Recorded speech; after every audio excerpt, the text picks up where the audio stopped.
looking down and kind of cold and aloof, and when we do good, he nods approvingly, and when we do bad, he shakes his head sternly. And in this passage, we see that God's heart was pained by the actions of the people that he had created. He had made these people, and they were just doing terrible things. I don't know all that they were doing, but they were sinning and rebelling against God. They had turned away from him and started following their own master themselves. And that grieves God. It makes God sad. In the book that I wrote, I talk a little bit about, how all the different times in history where the inclinations of the man's heart had turned to evil. And I think there are periods in history where people's hearts are just constantly thinking of evil things to do. Periods of history that are dark and wicked. And if we understand that it grieves God, it helps us to see how bad it really is. But I talked in the book a little bit about my experience when I went to Dachau, which was a concentration camp during the Nazi era, 50 years ago, not that long ago. I went on a tour of what was Dachau. They still have some of the original barracks, and they still have some of the original buildings, and they still have the crematorium, and you're able to look in the ovens where bodies were disposed of, and see the barbed wire fences and just the atrocities you can just only imagine. But they also have all kinds of paperwork from that time, and I just wanted to read a few things here that talk about what happened at this particular concentration camp. This particular concentration camp was not only a prison, but it was also a place used for scientific experiments. And one of the letters that you read there is talking about what to do with hair and how they can spin it into yarn and then sell it. And then they had this whole way of having the hair grow, but shaving the top of the head so nobody would escape. And that would mean that they could get the hair, but still, the people that would still obviously be prisoners. And then there's another letter that talks about what to do with the gold fillings of the dead people. There's a letter here that was written by a woman who was obviously the wife of one of the doctors who did the experiments.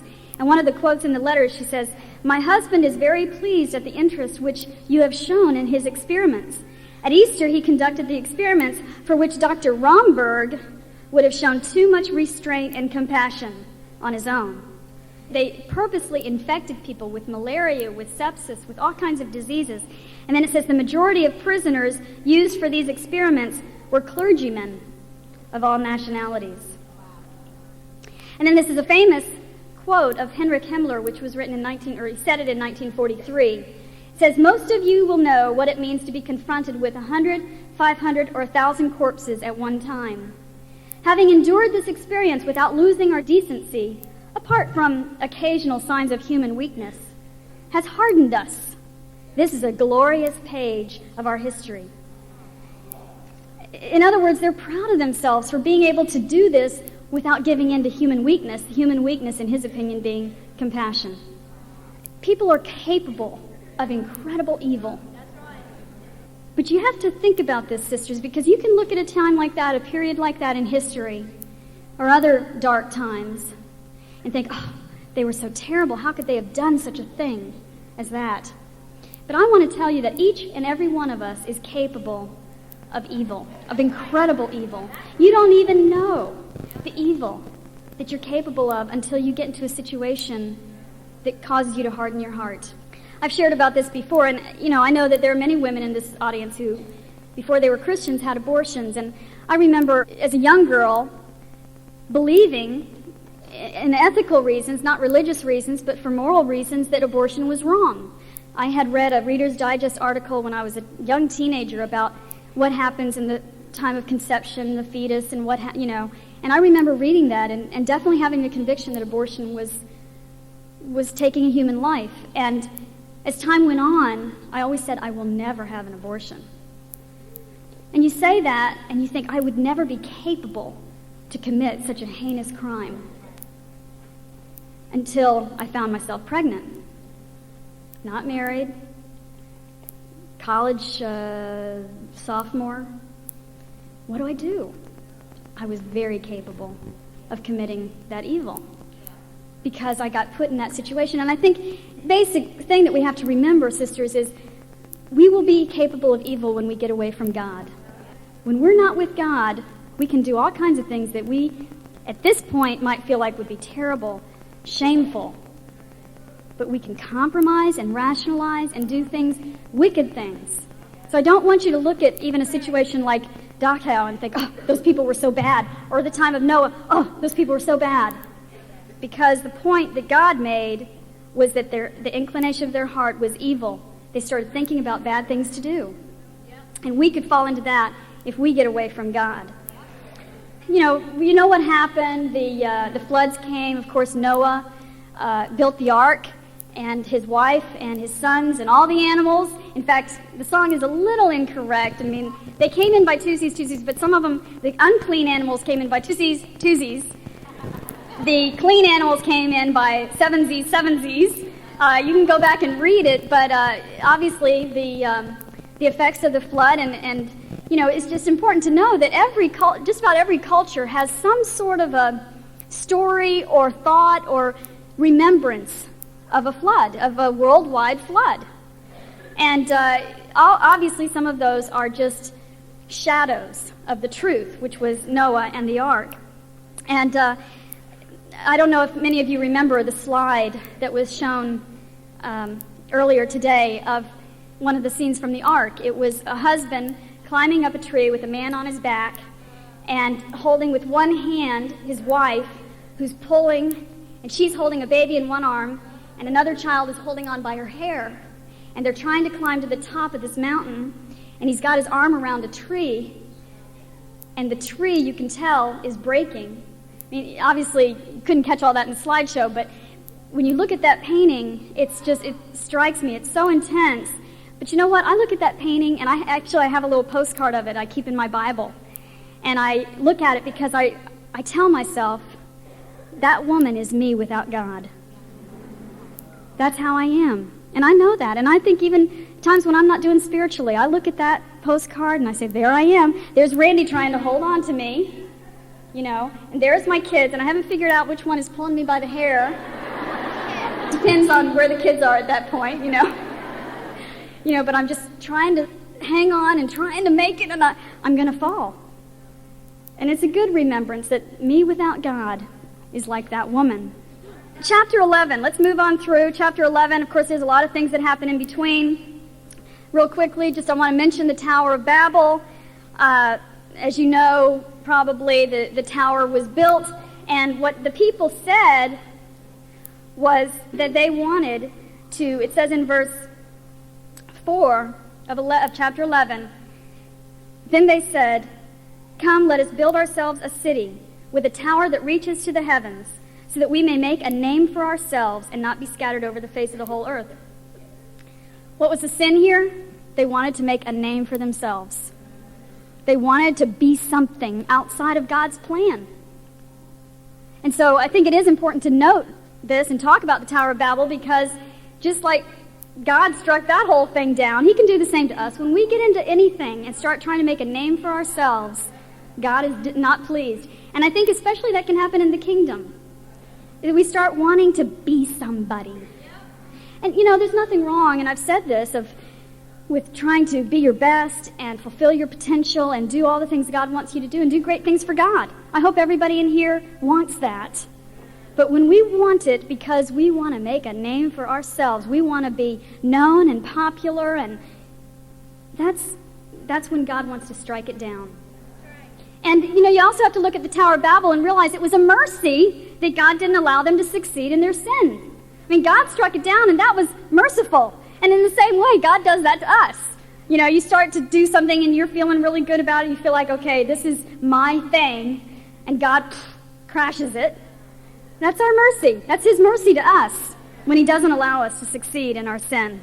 But I want to introduce you now to Abraham, or Abram, as he was first called. Abram is the father of 3 world religions: Christianity, Judaism, and Islam. Chapter 12, verse 1. It says, the Lord had said to Abram, leave your country, your people, and your father's household, and go to the land I will show you. I will make you into a great nation. I will bless you. I will make your name great. Now there's a difference. You see it? Yeah. And you will be a blessing. I will bless those who bless you, and whoever curses you, I will curse. And all peoples on earth will be blessed through you. So Abram left as the Lord had told him, and Lot went with him. Abram was 75 years old when he set out from Haran. God's plan for man's redemption. And through Abraham, God was going to build a nation. And that nation would be the nation through whom the Christ would come. And so God was promising Abram this land that he would give him. And you got to realize, okay, why did he want him to have the land? Well, because you have to have land to build a nation. And why did he want a nation? Well, you have to have people to have the Christ come through those people. So it was all a part of God's plan to promise him these things. So Abraham went. It just says, as the Lord told him.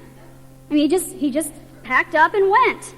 And, he was a little bit, he was 75 years old, it says. But he packed up, according to God's command, and he left.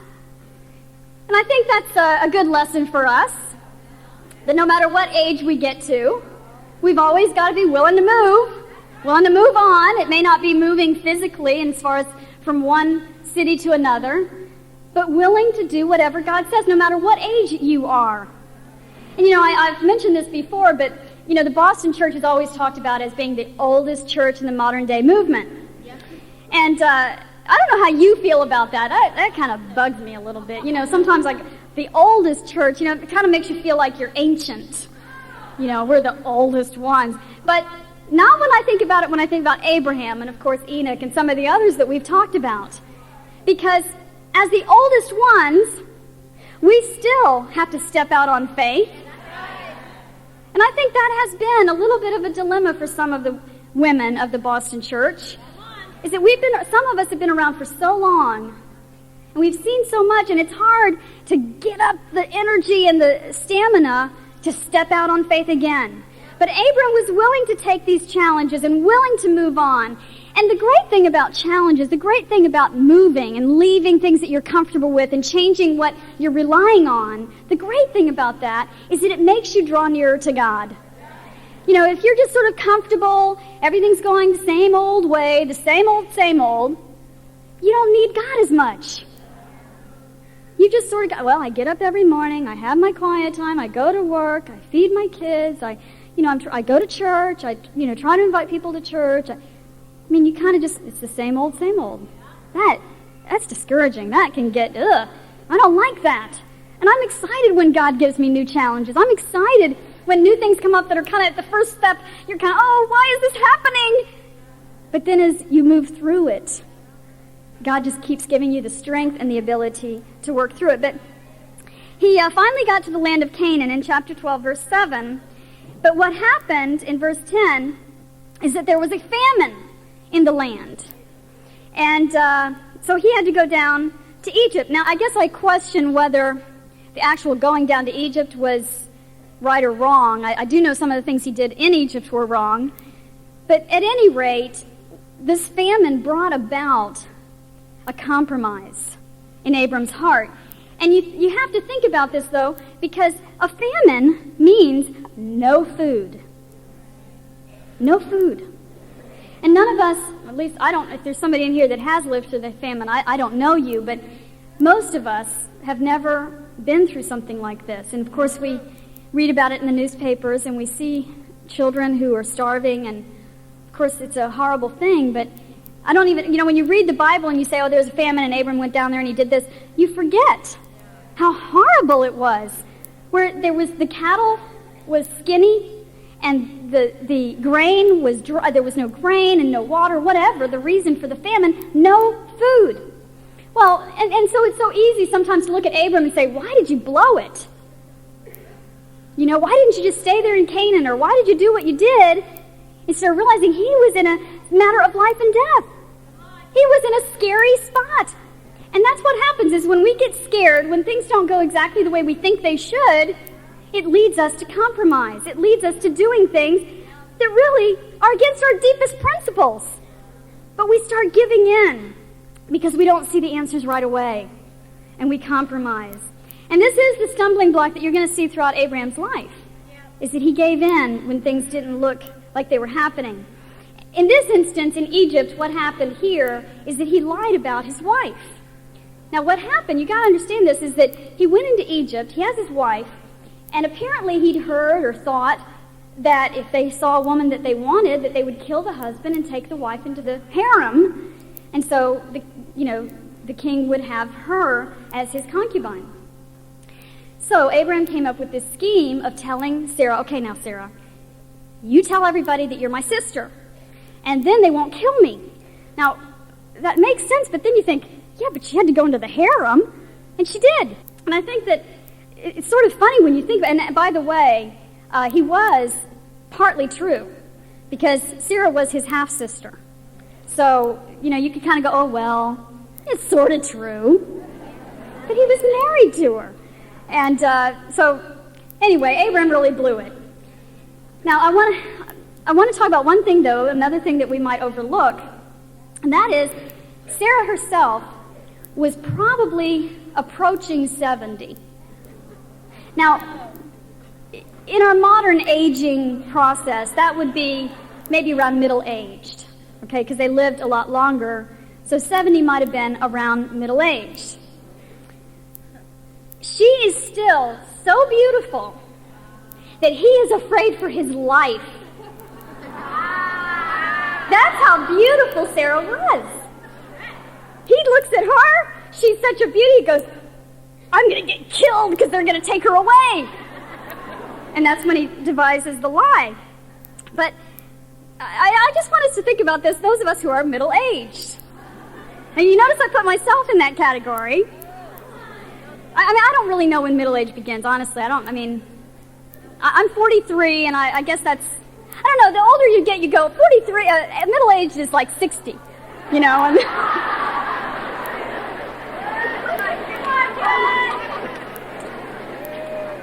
but it's an inspiration to me to read about this because she's still a beauty, and of course 1 Peter 3 talks about Christians need to be Sarah's daughters, and do what is right. And I think about being, as you get a little older, when you're young, it's just so easy, to look good. You look at the teens are they over there? And you look at the teens and they're youthful and they're blushing with the ripeness of new life. And their faces are rosy, and their hair is shiny, and they just walk in the room, and they're young, and they're beautiful. And then you get a little older. Everybody from here over there.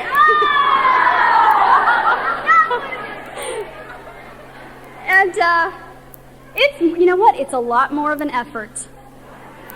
But I do want to say, this is something we should make the effort of. If we're going to be Sarah's daughters, and she was a beauty, and it doesn't mean that people in certain, that every quality or every characteristic is beautiful, but we've got to do our best to look our best. Sisters, honestly, I think so many of you do not do a thing to make yourself look your best. Sometimes I look at women and I think, what, did she just crawl out of bed and pick up the jeans that were on the floor from 2 days ago and, throw on the first sweatshirt she found and pulled her hair out and sometimes, I think on Sunday mornings, maybe this, and I've got to admit, I'm afraid to admit this because I don't want you to use this as an excuse, but my southern roots, I wasn't born I didn't live in the South, but my parents did, and, Sunday was get dressed up. And in fact, to the point that I hated Sundays, because my mother used to make me wear white gloves and stockings, and I lived in Miami. It's hot in Miami, but every Sunday I had to put on a dress, wear stockings, wear white gloves, and go to church with a growl because I hated it. And as And I don't think we need to go to that extreme at all. Not saying that. But I do think that how you dress expresses your attitude towards what you're doing. If you respect who you're going to see, what you're going to be doing, you just take a little bit more effort. I mean, why do people get all excited about a big ball or a big party or a big function? It's because they can get dressed up. They're excited about it. They're looking forward to it. They want to look their best. And then you come to church in a t-shirt and jeans and not caring at all. So, anyway, that's just sort of a freebie. No matter what age we are, I do think it's important to try to look our best. Just, getting the hair cut and wearing clothes that are at least somewhat from the last decade. But so many, and I'm talking especially here to middle-aged women like me, is that as you get older, it's so easy to get sort of frumpy and dumpy. Frumpy and dumpy. Dowdy. Matronly. Overweight. And I know it happens. I mean, it happens to everybody. You get older, the pounds start coming on, your metabolism slows down. The things you ate when you were 16 that just went right through you, when you're 40, they stick to you. But we've got to be women who do look our best. So that's just another issue there that you can think about. Okay, in spite of his weaknesses, because Abraham does mess up here, finally he's sent away and they kind of, get out of here, I didn't know she was your wife, and God takes care of the whole thing. Look over in chapter 13, in verse 14. It says, the Lord said to Abram after Lot had parted from him, lift up your eyes from where you are, and look north and south, east and west. All the land that you see I will give to you and your offspring forever.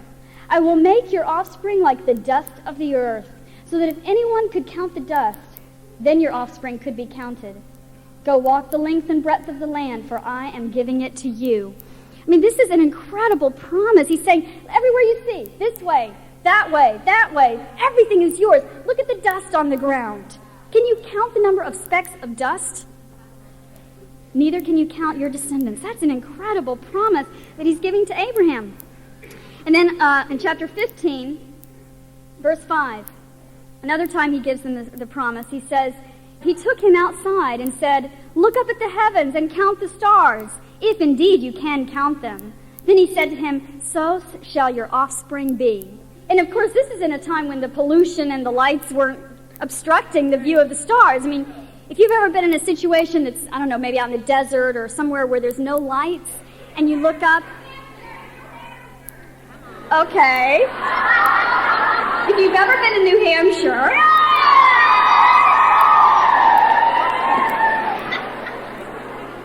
that's great. And you look up at the sky and you can see all the stars. I mean, there's just zillions of them. And that's what he's saying to Abraham. He says, look at all those stars. You're going to have that. And even with what we talked about earlier with, space and how many stars there are and how many billions of light years. I mean, that's how many. And God's saying that's going to be like your descendants. But as time goes on, as you know, time went on, no baby. Finally, in chapter 16, as the years went on, and as we know, years can be one of the greatest destroyers of faith, Abraham gave in. This time it was his wife. Chapter 16, verse 1. Now Sarai, Abraham's wife, had borne him no children, but she had an Egyptian maidservant named Hagar. So she said to Abram, the Lord has kept me from having children. Go sleep with my maidservant. Perhaps I can build a family through her.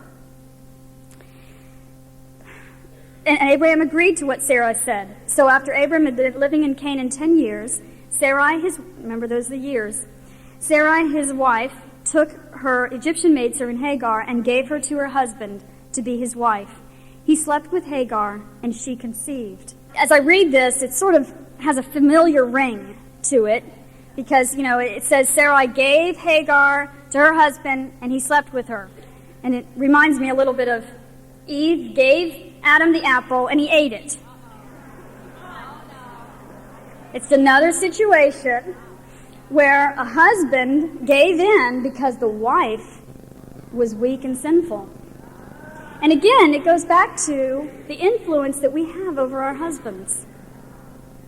It's an incredible influence. We don't even understand how much our sins, our compromises, our discouragement, our doubts affect our husbands.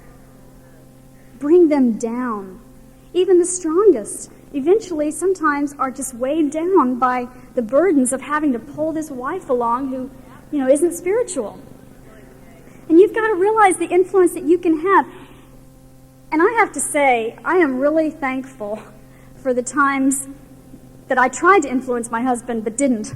There are times that I definitely pulled my husband down. Times that I wanted to quit. The ministry was very hard. I just didn't want to do it. I had had enough of this. And I just, many times would say to him, well, do we really want to stay in the ministry? And just wanting to give up. And I'm really glad that, it didn't affect Randy in the sense of making him quit, but I know it hurt him. And it pulled him down, and it made him less strong because he had to worry about me. And he did help me through that, and so I have a lot of other sisters through the years. I'm really glad and thankful for that because there are so many women who pull their husband either maybe out of leadership or just out of the church. And it's a sad, sad thing. What happened here is that Sarah was doing bad, and Abraham was too. I mean, she caught him at a weak moment. The dilemma here is that both of them were doing poorly at the same time. Like sometimes if the husband's doing bad, at least, let's make sure the wives are strong. And if the wife's doing bad, hopefully the husband's strong. But when you're both doing bad at the same time, it's really a mess. And that's what happened here. That's what happened with Ananias and Sapphira in the book of Acts, is that they wanted to sell the land and then lie about how much money the land cost so that they would make a name for themselves. And the husband and the wife agreed to this, and they deceived the apostles, and of course, they were struck down. I mean, this is an example of two people doing bad at the same time. So the goal is all of us doing good at the same time, but if one of us has to be weak, hopefully the other one is strong. But in this particular instance, Abraham gave in to Sarai, and he just didn't wait for the promises, and she didn't either. And it's sort of easy to judge or to get down on them for this, but you do have to remember the things they've been through. God had promised us a son. Maybe it just, they rationalized, they compromised. Well, maybe it's your son, Abraham. Maybe it's you that God wants to bless, not me. Have you ever thought like that as a wife? Well, my husband, now I can see him doing well, or I can see him getting this or doing that, but me, God doesn't want to bless me. It's ridiculous. I mean, Sarah had to know that God wanted to bless her too. But she gave in. She didn't wait for God's timing. And her solution was not God's solution. And obviously, we've got to think through that ourselves. When things are going slow, when things aren't happening the way we think they should, are we just going to give in to our solution to the problem, or are we going to wait for God's solution? Well, anyway, Hagar has this baby, and we'll talk about that in a minute. But I want to look over at the situation with Lot. Lot came along with Abram the whole time, and honestly, he was nothing but a burden. He's kind of one of those guys, you go, why did we invite him? Because from the very beginning, there was disputing and greed and bickering, and then he goes off to live near Sodom, and then he gets involved in a war, and Abraham had to go, save his hide there, and he's Lot, my nephew Lot, what am I going to do with the boy? But I'm not going to read all of this, what happens to Lot, but I do want you to remember that Abram gave him a choice. Abram said to him, okay, if you go to the left, I'll go to the right. If you go to the north, I'll go to the south. Wherever, we need to part ways, but you make the choice. Lot made the wrong choice. And he made a choice based on convenience, personal preference, what would be the most beneficial, maybe financially. Those are the reasons he made the choices he did. Sodom and Gomorrah were already wicked before he got there. But he went and purposely put himself in a situation where that was not good for him spiritually. And I think this is an important thing for us because, you get out of college and you're thinking about where do I want to go get a job, or you're thinking about moving, or you're thinking about all kind of career changes or whatever. And so many times it's easy to make decisions based on money or convenience, or just it's prettier there, or it's warmer there. And we make decisions that will definitely affect our spiritual life.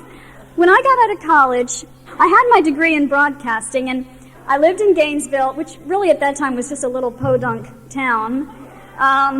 Sorry, Jeannie, that's where Jeannie grew up.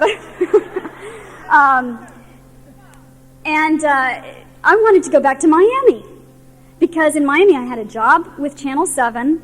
I had everything. I mean, Miami, it's the place to be and all this. But I knew, and at that time, of course, the kingdom wasn't what it is today at all, but there was a strong group of disciples in Gainesville, and there wasn't in Miami at that time. And I made the decision to forfeit a lot of wonderful career goals because I knew that if I went to Miami, I would not do well spiritually. I just knew it. And I stayed. And, some people might say, but you could have been, Barbara Walters or something, I wouldn't have been a disciple. I wouldn't have made it to heaven. I really did have a lot of goals and dreams of things like that. And, looking on it now, I'm just so grateful. I don't regret it. I don't look back and go, oh, I wish I could have. Because I have God.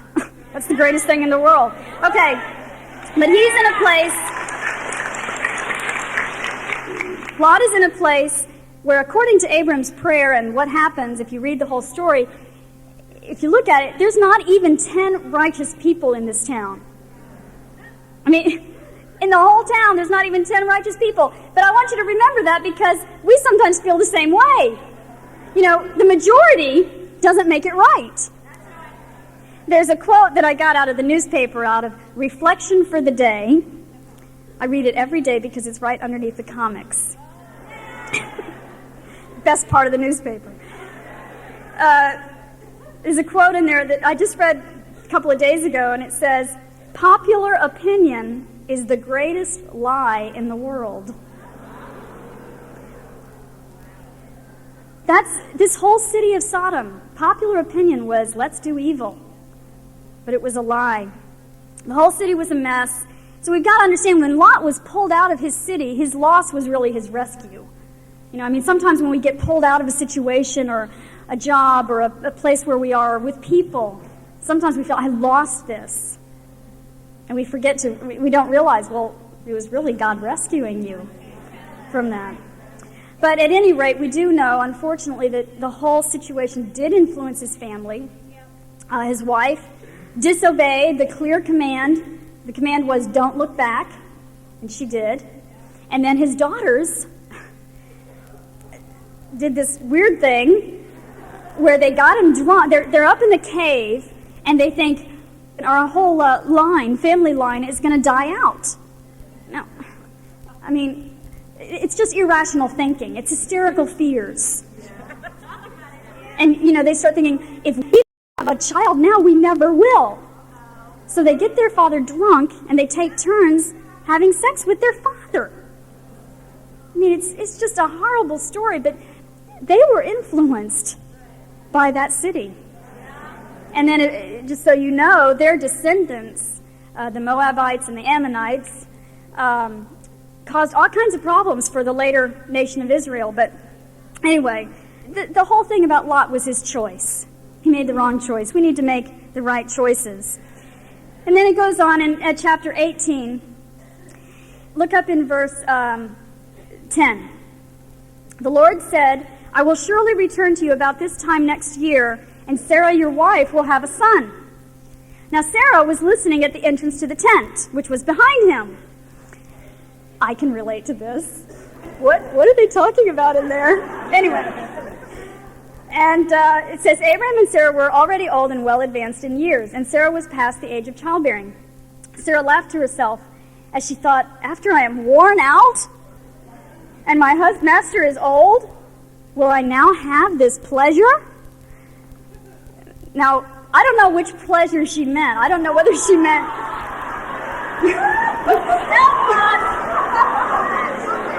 Some good all women in here, you can say whatever you want. But I don't know whether she was saying, am I going to have the pleasure of the sexual relationship or the pleasure of having children? I think it was probably the pleasure of the child, but who knows? Anyway, so Sarah laughs, and as you know, she has the baby. His name is Isaac, which means laughter, which I think is cool. I mean, what a great thing to name a son. Last year I taught Wednesday night church for 5-year-olds, and when we were going through the story of Genesis and talking about all this stuff, and when we got to this part, I asked the 5-year-olds, I said, do you know anybody who's really old?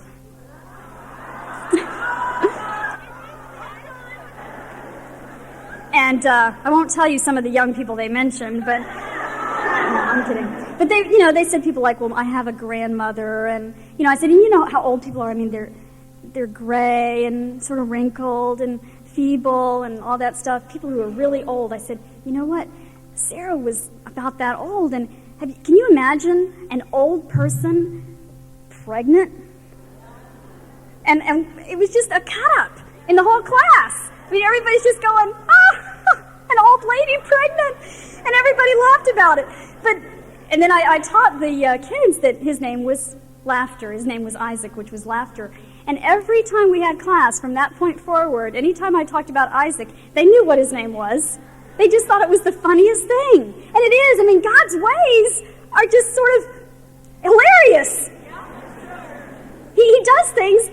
Why? I don't know why he chose to do it this way. I think so we'd learn something. But, I mean, he chose a way that was so ludicrous that it had to be him, But it's a great thing to remember that God's timing was just right. One other thing I want to mention about Sarah and Abraham and how they finally had their child, the son of promise, is with all the things they'd been through and all the weaknesses, just remember that their failure was not final. And that God was continuing to work on them, continuing to mold them, just like he does us. Chapter 21, I want you to remember Ishmael. Now, Ishmael was the son of Hagar, the Egyptian maidservant who slept with Abraham, and he's been around for about 13 years. And then Isaac's born. Here he is, a young boy. You can imagine the tension that must have been felt by Hagar, realizing that now Sarah had a baby. What's going to happen to mine? What's going to happen to my boy? And so, for the couple of years before the weaning party, there must have been a lot of weird feelings going around. In chapter 21, starting in verse 8, the child grew and was weaned, and on the day Isaac was weaned, Abraham held a great feast. But Sarah saw that the son, whom Hagar the Egyptian had borne to Abraham, was mocking. And she said to Abraham, get rid of that slave woman and her son, for that slave woman's son will never share in the inheritance with my son Isaac. You think, okay, why was Ishmael doing that? I mean, shouldn't he have been a little bit more fearful or respectful or whatever? But I honestly think he picked up on his mother's attitudes. And he did not like this little kid. He picked up on it. Kids are not stupid. They pick up on attitudes. They know who you like. They know who bugs you.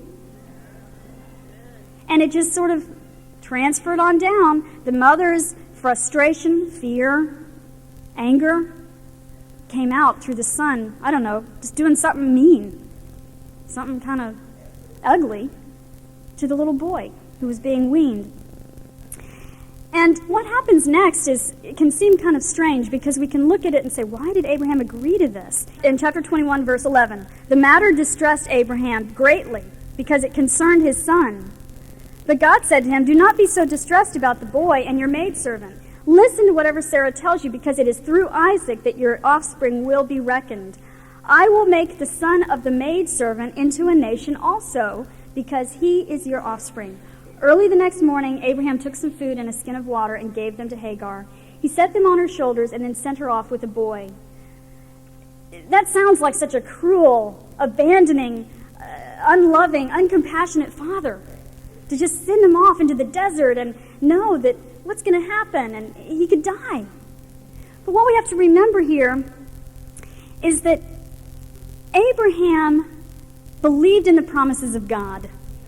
He believed in the promises of God about Ishmael.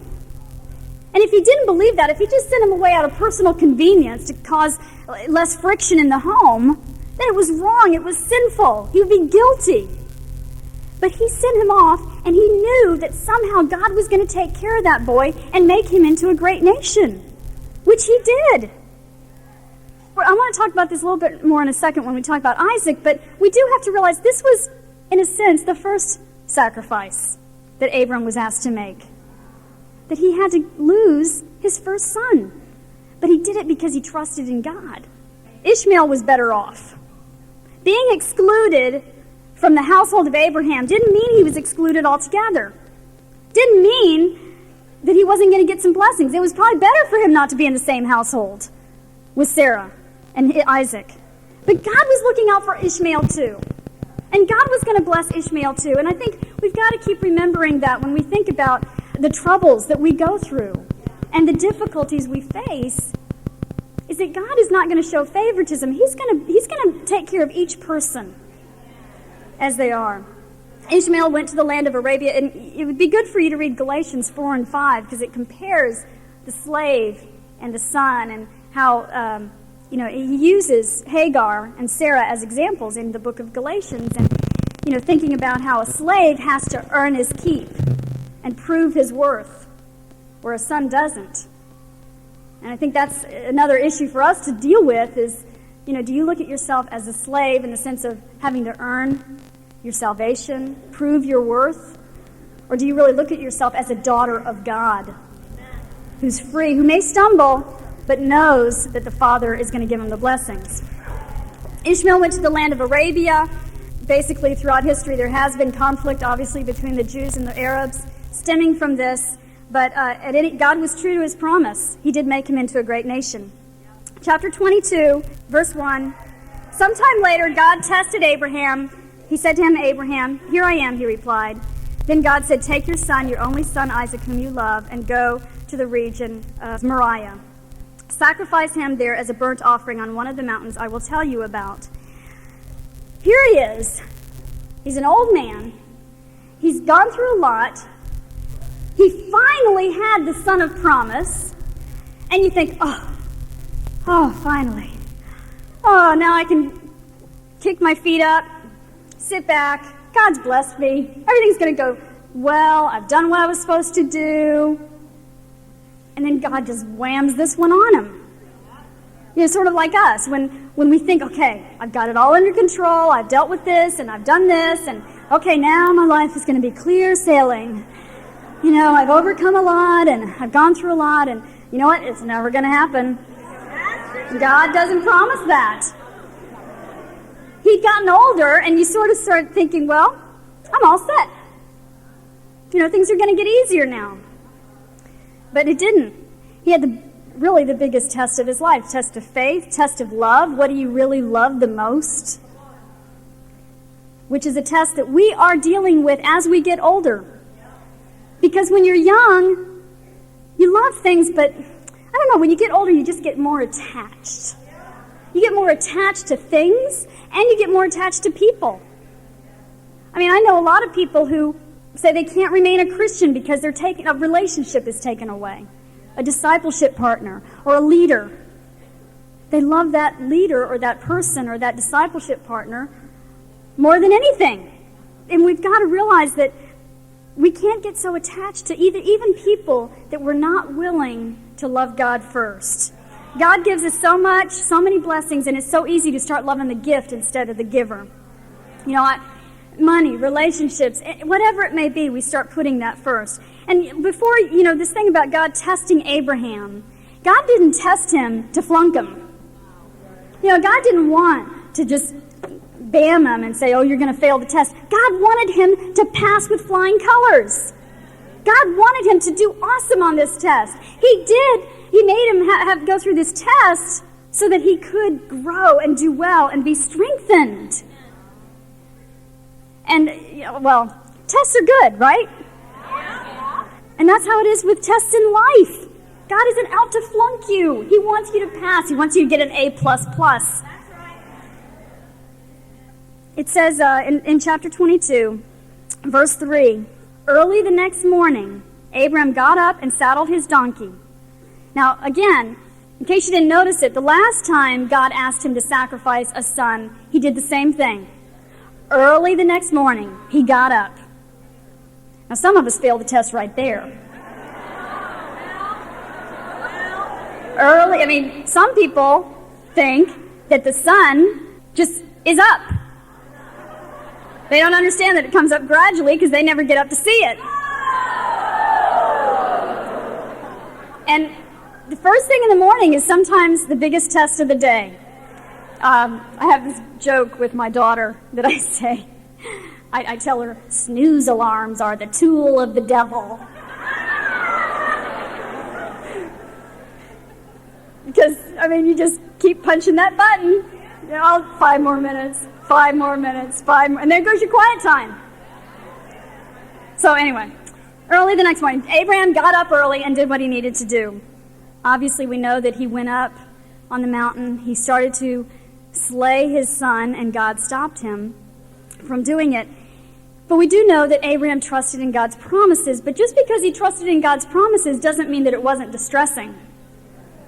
He didn't really know how God was going to work this out, but he knew that God would make good on his promises, but he was going through incredible turmoil, even at that. Sisters, we've got to believe that God is out to bless us, that he will not let us down, that he wants to take care of you. You've got to believe in the promises of God, that he is going to bring you to heaven, to be with him forever, that he wants to make you the best you can be, that he wants to take care of you, that even through the hard times, he's going to make you a better disciple. And even on the way up, on the mountain, Abraham said, the Lord will provide.